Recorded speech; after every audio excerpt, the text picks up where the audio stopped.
매주 은혜로운 아름다운 찬양에 감사드립니다. 오늘 함께 나눌 하나님 말씀은 마가복음 11장 1절에서 11절까지 말씀입니다. 제가 말씀을 교독하겠습니다. 그들이 예루살렘에 가까이 와서 감난산 벳바게와 베다니에 이르렀을 때에 예수께서 제자들 중 둘을 보내시며 이르시되 너희는 맞은편 마을로 가라. 그리로 들어가면 곧 아직 아무도 타보지 않은 나귀 새끼가 매여 있는 것을 보리니 풀어 끌고 오라. 만일 누가 너희에게 왜 이렇게 하느냐 묻거든 누가 쓰시겠다 하나 그리하면 즉시 이리로 보내리라 하시니 제자들이 가서 본즉 나귀 새끼가 그 문 앞 거리에 매여 있는지라 그것을 푸니 거기 서 있는 사람 중 어떤 이들이 이르되 나귀 새끼를 풀어 무엇하려느냐 하매 제자들이 예수께서 이르신 대로 말하되 이에 허락하는지라. 나귀 새끼를 예수께로 끌고 와서 자기들의 겉옷을 그 위에 얹어 놓음에 예수께서 타시니 많은 사람들은 자기들의 겉옷을 또 다른 이들은 들에서 벤 나뭇가지를 길에 펴며 앞에서 가고 뒤에서 따르는 자들이 소리 지르되 호산나 찬송하리로다. 주의 이름으로 오시는 이여 찬송하리로다. 오는 우리 조상 다윗의 나라여 가장 높은 곳에서 호산나 하노라. 예수께서 예루살렘에 이르러 성전에 들어가사 모든 것을 둘러보시고 때가 이미 저물매 12 제자를 데리시고 베다니에 나가시니라. 아멘. 우리가 읽은 오늘 본문 말씀은 승리의 육성이라는 부제가 붙은 그런 본문입니다. 그런데 과연 이 오늘의 사건을 승리의 육성으로 부를 수 있는지, 또 부를 수 있다면 어떤 의미에서 승리의 육성으로 또 받아들일 수 있는지 생각해 보기를 원합니다. 제자들과 수많은 군중들이 그 메시아에 대한 기대를 가지고 있었습니다. 다윗의 나라가 오기를 기다리고 있었습니다. 그런데 이들의 그 메시아에 대한 기대와 예수님의 메시아적인 사명, 예수님과 함께 도래한 예수님께서 선포하신 그 하나님의 나라는 전혀 다른 것이었습니다. 제자들과 군중들은 로마 제국의 권세를 꺾는 그런 승리를 기대했지만 예수님께서 가져오시는 그 궁극적인 승리와 그의 나라는 십자가와 부활을 통해서 죄와 죽음과 사탄의 권세를 이기시는 그런 승리였습니다. 우리는 지난 시간 예수께서 여리고에서 거지 맹인 바디메오의 눈을 뜨게 하신 사건을 살펴본 바 있습니다. 바디메오는 예수님을 향해 다윗의 자손 예수여 나를 불쌍히 여기소서라고 외쳤습니다. 이것을 통해서 당대의 유대인들이 기대했던 다윗의 자손 그 예수가, 다윗의 자손 메시아가 어떤 정치적인 군사적인 메시아가 아니라 마지막 때에 오셔서 맹인의 눈을 뜨게 하시는 하나님의 아들 메시아 구원자라는 사실이 드러났습니다. 드디어 예수님과 제자 일행이 그 여행의 목적지였던 예루살렘에 당도했습니다. 오늘 우리가 읽은 본문은 크게 세 부분으로 이루어져 있는데, 첫 번째는 예루살렘 입성을 위한 준비입니다. 1절로 6절의 말씀이죠. 여기서는 예수님이 타실 어린 나귀가 준비되는 과정이 담겨 있습니다. 두 번째는 메시아적인 그 왕으로서 예루살렘에 주님이 입성하시는 장면입니다. 예수님께서 군중들의 그 환영과 환호를 받으며 예루살렘에 들어가십니다. 마지막은 예수님께서 이제 성전에 들어가셔서 성전 뜰에 들어가셔서 둘러보시고 그리고 베다니로 돌아가시는 장면, 그것이 11절 마지막 장면입니다. 이 11절의 모습은 마치 어떤 관광객이 이렇게 관광을 목적으로 둘러보는 모습이 아니라 예수님께서 성전에 대한 권한을 가지신 분으로서 성전의 주로서 마치 그곳을 실천하시듯 둘러보시는 그런 모습입니다. 주님께서 갑자기 성전에 임하시는 이유는 심판의 목적 때문입니다. 이것은 말라기 3장 1절을 반영하고 있는데 말라기 3장 1절을 보시면 호련히 주께서 성전에 임하시리다 이런 말씀이 있습니다. 이것은 앞으로 이제 다음 주에 살펴볼 내용이죠. 앞으로 살펴볼 성전 정화 사건과 또 모아가 나무를 저주하신 그런 사건의 성격, 그것이 갖고 있는 심판의 성격들을 미리 알려주고 있는 그런 내용들입니다. 우리가 본격적으로 본문을 살펴보기에 앞서서 잠시 그림 한 장을 보도록 하겠습니다. 감사합니다. 이 그림은 석판화인데요. 독일의 화가인 오토 힉스가 제작한 작품입니다. 보시는 바와 같이 이 그림 속 예수님은 자기 몸집에 비해서 매우 작은 나비를 타고 있어서 자칫하면 발이 땅에 끌릴 것 같은 조금은 우스꽝스러운 그런 모습입니다. 그리고 예수님의 표정을 한번 보시면 매우 근심이 가득하고 심지어 슬퍼 보입니다. 예수님의 이러한 모습과 얼굴 표정은 이 판화의 배경에 수많은 인파가 종려나무를 가지고 환영하는 것과는 매우 큰 대조를 이루고 있습니다. 화가가 왜 예수님을 이처럼 표현했을까요? 아마도 십자가를 향해 가시는 그 예수님의 심정을 표현하려 한 것이 아닌가 생각이 됩니다. 메시아의 사명을 완수하시기 위해 십자가를 향해 가시는 예수님의 모습은 비장하다 못해 슬퍼 보입니다. 예수님의 이러한 모습 때문에 메시아에 대한 그 제각각 이기적인 그릇된 기대들을 가지고 다윗의 나라의 도래와 호산나 이제 구원하소서를 외치던 이 배경 속 군중들이 더욱 답답하고 또 안타깝게 보이고 있습니다. 주님을 따르는 우리들의 모습은 세상 사람들에게 어떻게 비춰지고 있겠습니까? 우리는 그동안 베드로를 비롯해서 야고보와 요한 그리고 나머지 제자들이 어떤 기대와 자신들의 이기적 목적을 가지고 예수님을 따르고 있었는지 살펴보았습니다. 그들은 모두 예수님이 다윗 왕과 같은 그런 위대한 왕이 되셔서 로마 제국을 굴복시키고 이스라엘의 영광을 회복하실 것을 기대했습니다. 그리고 그러한 그들의 조상 다윗의 나라가 도래하면 그곳에서 자신들도 높은 자리를 차지하고 주님과 더불어 영광과 부를 누리게 될 것을 기대했던 것입니다.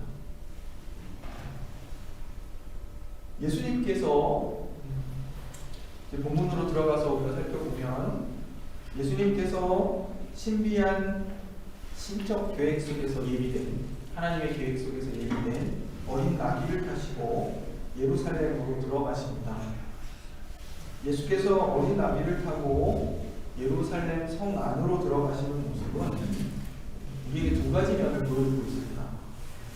먼저 그분이 왕이시라는 그런 모습입니다. 왕의 모습입니다. 고대에는 나귀가 그냥 비천한 짐승으로 여겨지지 않고 오히려 그것을 귀인들이 타고 다녔습니다. 열왕기상 1장 33절 또 38절의 말씀들을 보시면 이스라엘의 왕만이 요새를 타고 있는 것을 타고 다니는 것을 봅니다. 다윗 왕이 요새를 탄 모습이 나타나고 있습니다.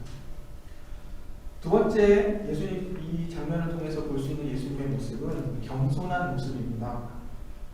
예수님께서 나귀를 타셨는데 어린 나귀를 타셨습니다. 이것은 스가랴서가 예언하듯이 예수님이 겸손한 왕이며 또 평화의 왕이라는 사실을 보여줍니다. 우리가 읽었던 공업 본문 스가랴 9장 9절과 10절 말씀을 제가 다시 한번 읽어드립니다. 시온에 따라 크게 기뻐할지어다. 예루살렘에 따라 즐거이 부를지어다.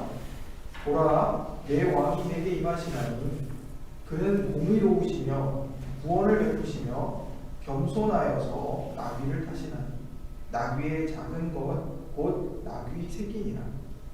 내가 에브라임의 병거와 예루살렘의 말을 끊겠고 전쟁하는 활도 끊으니 그가 이방 사람에게 화평을 전할 것이요 그의 통치는 바다에서 바다까지 이르고 유브라데 강에서 땅끝까지 이르리라. 아멘. 이 말씀을 통해서 우리가 알 수 있는 것은 예수께서 어린 나귀를 타고 예루살렘에 들어가시는 장면은 예수님의 메시아적 왕권을 보여줌과 동시에 그 왕권, 주님이 가지신 왕권의 성격이 겸손과 평안한 사실을 함께 보여주고 있습니다. 그분은 공의로우시며 구원을 베푸시며 또 겸손하여 나귀 새끼를 타셨습니다. 그는 모든 전쟁 무기를 없애시고 온 세상에 평화를 가져오시는 그런 왕이십니다. 이러한 평화의 왕의 통치는 온 세상에 미칠 것이라 오늘 본문이 얘기하고 있습니다. 이처럼 어린 나귀를 타고 예루살렘에 들어가시는 예수님의 모습에서 우리는 그 어떤 정치적인 군사적인 왕의 모습도 찾아볼 수 없는 것입니다. 제자들이 어린 나귀 새끼를 끌고 와서 예수님이 타실 수 있도록 그 위에 자기들의 겉옷을 얹었습니다. 유대 전통 가운데 옷을 벗어서 나귀의 등에 얹는 행위는 존경하는 그런 자에게 경의를 표하는 그런 행위입니다. 모든 것을 바쳐서 그에게 복종을 다짐한다. 이런 표현을 담고 있습니다. 또 고대 근동지방에서도 전쟁에서 승리하여 돌아오는 개선 장군에게 이와 같은 행동을 하여 그에게 환호와 경의를 표하는 것을 보게 됩니다. 이로 보건대 본문에 예수님의 제자들이 한 이 행위들은 예수께서 예루살렘에 영광스럽게 입성하셔서 그들이 바라던 정치적인 메시아 왕국을 건설하실 것이라 기대했던 것이 분명합니다.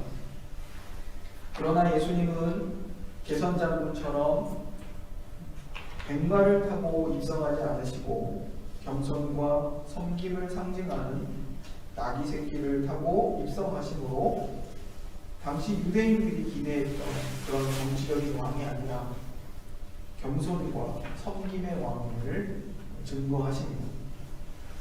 뿐만 아니라 길가에 많은 사람들이 자기들의 겉옷을 또 어떤 사람들은 나뭇가지를 길에 펴며 예수님을 환영했습니다. 앞에서 가고 뒤에서 따르는 자들이 예수님을 향해 소리치기를 호산나 주의 이름으로 오시는 이여 찬송하리로다. 오는 우리 조상 다윗의 나라여 가장 높은 곳에서 호산나 이렇게 외쳤습니다.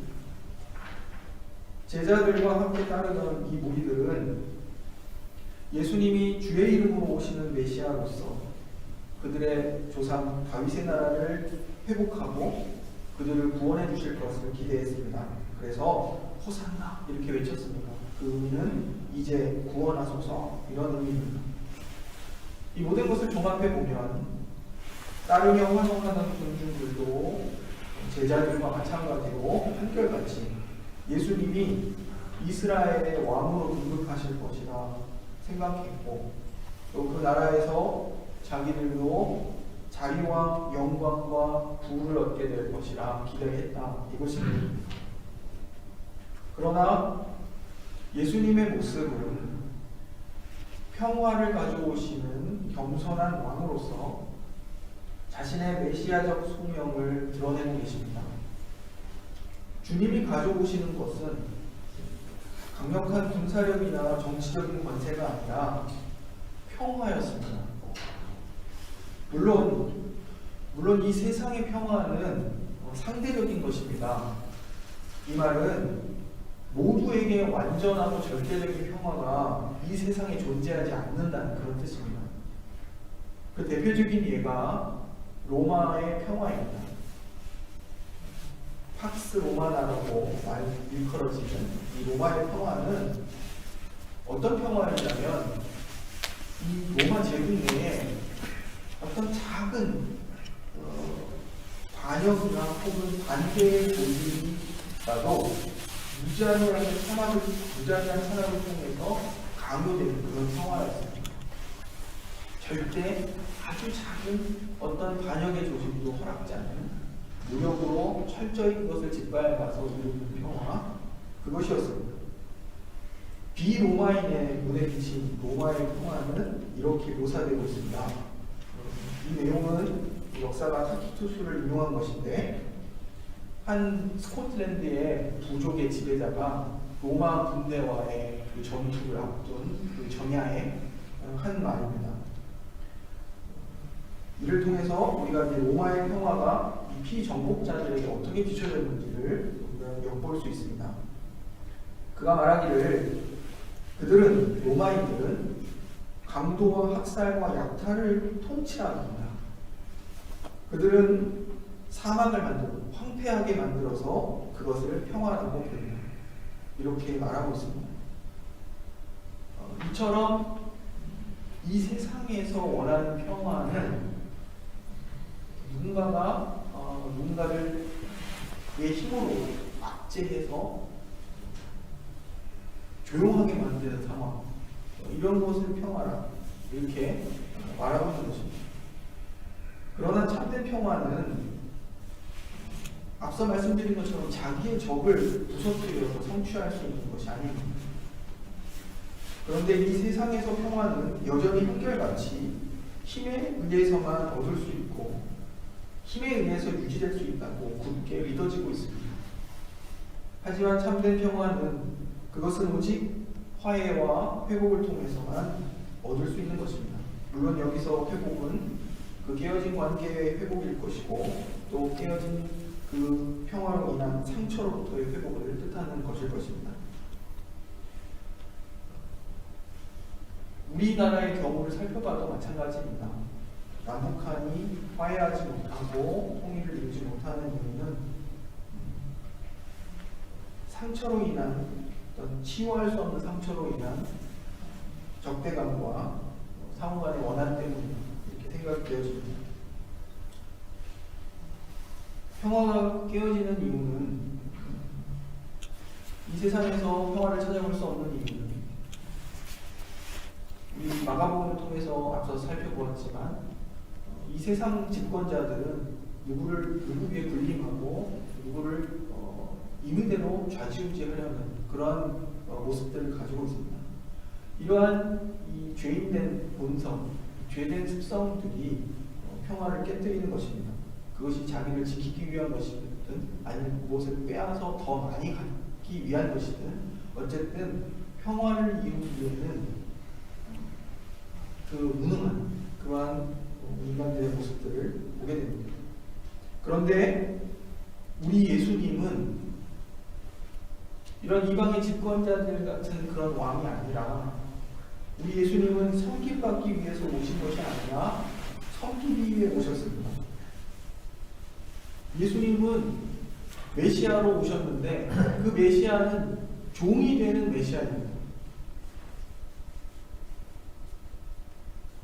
하나님 아버지의 뜻에 순종하셔서 낮아져서 죽기까지 우리를 섬기십니다. 그분의 십자가의 그 계속의 죽음이 하나님과 우리 사이에 참된 평화와 화해를 가져왔습니다. 겸손한 왕이신 우리 예수님이 전하는 평화는 죄인을 하나님과 화목하게 하는 것이고 그 죄인이 하나님의 임재 앞에 나아가도록 하는 것입니다. 아담의 범죄가 하나님과의 관계 단절을 가져왔고 또 인간은 참된 평화를 잃어버렸습니다. 세상은 싸움과 투쟁의 장이 되었고 약육강식의 법칙이 지배하게 되었습니다. 하지만 예수 그리스도로 말미암는 하나님과 죄인된 인간의 평화의 회복은 이제 거꾸로 세상의 평화를 가져오게 될 것입니다.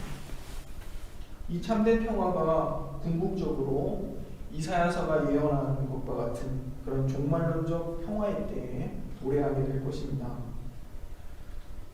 제가 이사야서 세번역 11장 6절로 10절 말씀을 잠시 공독해 드리겠습니다.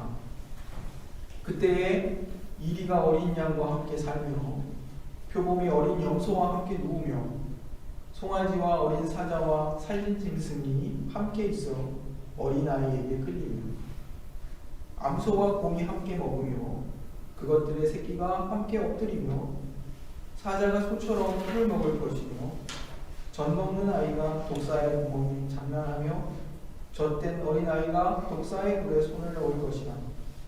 내 거룩한 산 모든 곳에서 해됨이 없고 상함도 없을 것이니 이는 물이 바다를 덮은 같이 여호와를 아는 지식이 세상에 충만할 것임이니라. 그날에 이새의 뿌리에서 한 싹이 나서 만민에 기치고 설 것이요 열방이 그에게로 돌아오리니 그가 거한 곳이 영화로우리라. 우리들 마음에 이 평화의 나라를 간직하고 또 그것을 소망하며 살아야 하겠습니다. 이제 오늘 본문 말씀을 종합적으로 생각해보고 또 그것을 우리의 삶 속에 적용해 보았으면 합니다. 오늘 본문 속 군중들은 예수님의 입성을 따르며 도래하는 우리 조상 다윗의 나라여라고 외쳤습니다. 이들의 외침은 구약 성경이 예언했던 다윗의 나라의 도래를 확인해 주는 것처럼 그렇게 보였습니다. 겉으로 보기에는 구약 성경의 예언을 성취하는 매우 적절한 행동들인 것처럼 비춰집니다. 하지만 이 당대의 예루살렘 안에는 적어도 두 가지 종류의 잘못된 신앙이 존재하고 있었습니다. 그것 하나는 자기중심적 그릇된 신앙입니다.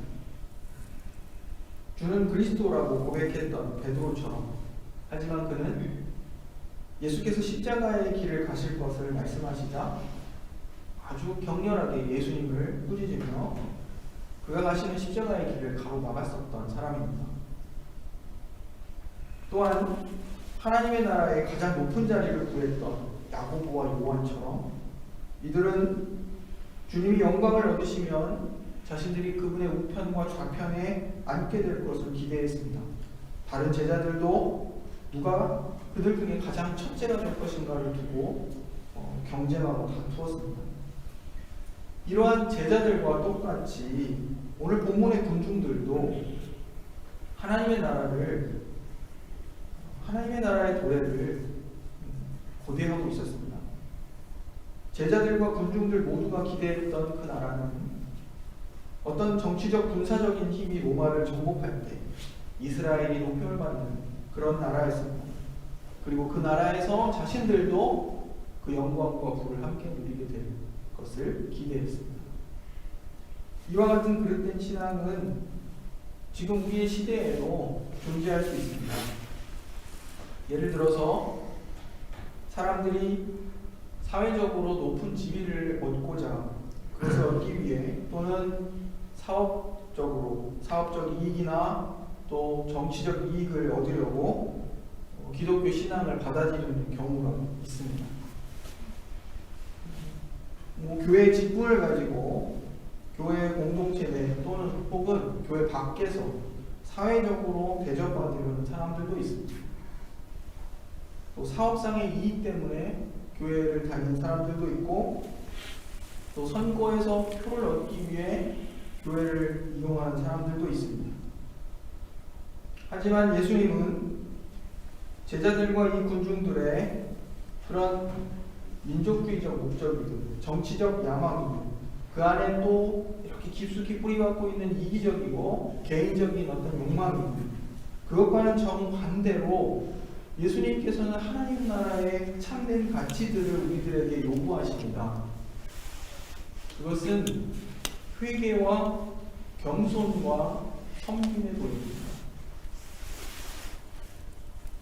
어떤 사람들은 신앙의 시작을 자기의 어떤 목적, 자기를 위한 목적 때문에 시작했을 수도 있습니다. 하지만 중요한 것은 이제 예수님을 바르게 알고 그리고 예수님이 요구하시는 참된 하나님 나라의 가치들을 따르고 그것을 진정으로 받아들이는 것이 중요합니다. 당시 예루살렘 안에 있었던 또 다른 잘못된 신앙은 흔들리고 아주 변덕스러운 신앙이었습니다. 환호했던 군중들을 한번 떠올려 보십시오. 이들은 예수님이 예루살렘에 들어가실 때 기뻐하며 환영하고 예수님께 온갖 경의를 표했던 그런 사람들입니다. 그런데 이들이 예수님이 체포되고 재판받으실 때 신속하게 재빨리 주님께 등을 돌리고 그분을 공격했습니다. 그러한 일들이 이제 이 본문들을 통해 펼쳐질 것입니다. 예수님이 붙잡히셨을 때 제자들은 주님을 버리고 다 도망갔습니다. 베드로는 심지어 주님을 모른다고 3번이나 부인했습니다. 참된 믿음은 견디는 믿음입니다. 흔들릴지언정 포기하지 않고 끝까지 주님을 따르는 충성을 다하는 그런 믿음입니다. 좋은 시절에 예수님을 믿고 고백하는 것은 쉽습니다.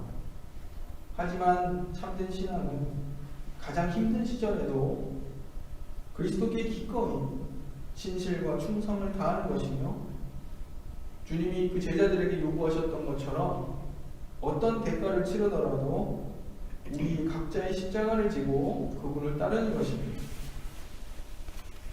이것이 마가복음을 통해 제자된 교회에게 주시는 교훈입니다. 오늘 집을 나서기 전에 기사 하나를 보았습니다. 이 팬데믹 시절에 신자들의 믿음이 강해졌다. 이런 굉장히 타이틀을 보고 기뻐서 열어봤습니다. 독일의 뮌스터 대학에서 조사한 결과인데요. 교회 공동체에 속해 있지 않은 신자들은 약해졌답니다. 그런데 교회 공동체에 속해 있던 신자들의 그 믿음은 여론조사 결과 나는 이 팬데믹 시기에 더 믿음이 좋아졌다. 하나님께서 또 말씀이 나의 위로가 되었다. 이렇게 고백하는 조사 결과였습니다. 믿음은 그런 것입니다. 어려움 속에서 더 능력을 발휘하고 어떤 환경에 좌지우지되지 않고 하나님의 인도하심을 받는 것, 그것입니다. 오늘 말씀을 맺습니다. 예수님은 참된 평화를 가져오시는 겸손한 왕이십니다. 그분은 십자가의 죽음과 부활을 통해서 우리를 흑암의 권세에서 건져냅니다. 하나님의 나라로 옮기신 그런 만왕의 왕이며 평화의 왕이십니다. 그 주님께 마땅히 드려야 할 우리의 충성을 드릴 수 있기를 바랍니다. 종의 모습으로 오셔서 겸손하게 섬기시는 예수 우리의 왕께 충성을 다하게 되기를 원합니다. 어떤 충성을 바쳐야 하겠습니까? 주께서 요구하시는 회개와 겸손과 그 섬기는 도를 따르는 그러한 주님이 우리에게 요구하시는 제자의 길을 걸으며 충성을 다할 수 있게 되기를 원합니다. 이제 예수께서 성전에 들어가 이제 그곳에서 행해지는 일들을 둘러보셨습니다. 성전의 주인이신 예수께서 이 성전 안에서 저질러지는 하나님의 이름을 더럽히는 온갖 행위들을 둘러보셨습니다. 하나님을 향한 참된 믿음과 충성은 온데간데 없고 자기들의 이익을 위해서 하나님과 그 하나님의 집을 이용하는 자들을 보셨습니다. 이 내용들을 다음 주일 이어서 계속 살펴보도록 하겠습니다. 기도하겠습니다. 사랑의 하나님, 오늘도 말씀을 통해 우리의 신앙을 돌아보게 하시니 감사합니다. 주님, 우리가 이기적이고 그릇된 목적들을 내려놓고 겸손한 왕, 평화의 왕이신 예수 그리스도를 충성되이 따르는 그러한 우리 교회 공동체가 되도록 도와주옵소서. 우리는 연약해서 우리의 욕심 때문에 넘어질 때가 많습니다. 또 우리의 여러 환경들 때문에 흔들릴 때가 많습니다. 주님, 우리를 붙잡아 주옵소서.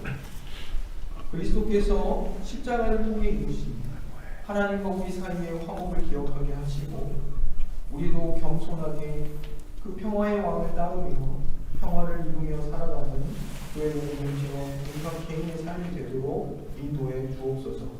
예수님의 이름으로 기도합니다.